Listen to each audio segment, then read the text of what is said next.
ครับสวัสดีครับยังกูไปเร็วๆครับพี่น้องมาเนี่ย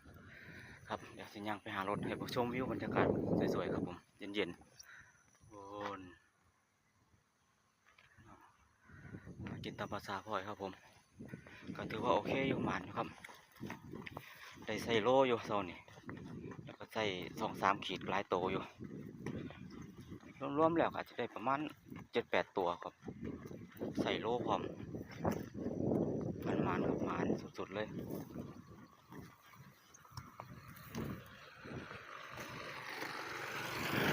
อากาศยามเช้าเย็นๆเลยโอ้บรรยากาศเดี๋ยวย่างไปหารถรถกระจุกไก่ยามเบ็ดแล้วนะตอนท่านยามก็คือจังมวยเพราะยามเบ็ดแล้วมวยอะไรอะโอ้เบ็ด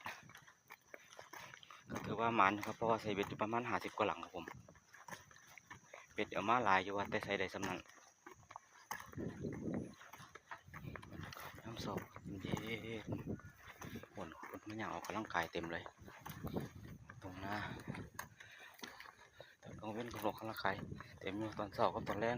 พอกลางคืนดึกๆว่ามีอีซีมเงียบจิ๊บอยู่คนเดียว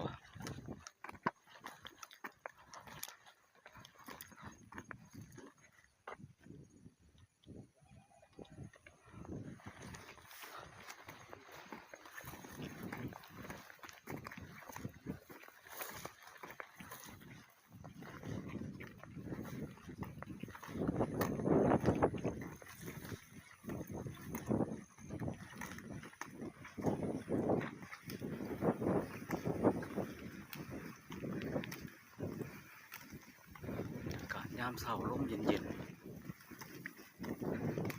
ผมเป็นเย็นซื่อๆหนาวเลย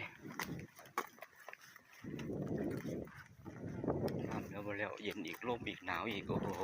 สุดๆแต่ประมาณ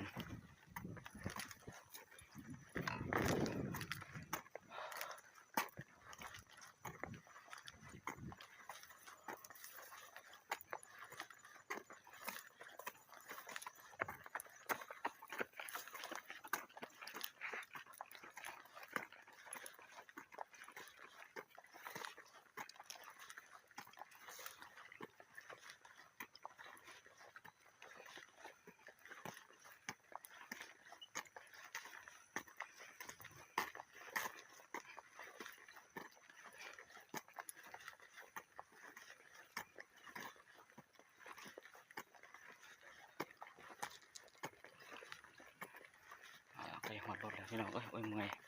ลาขา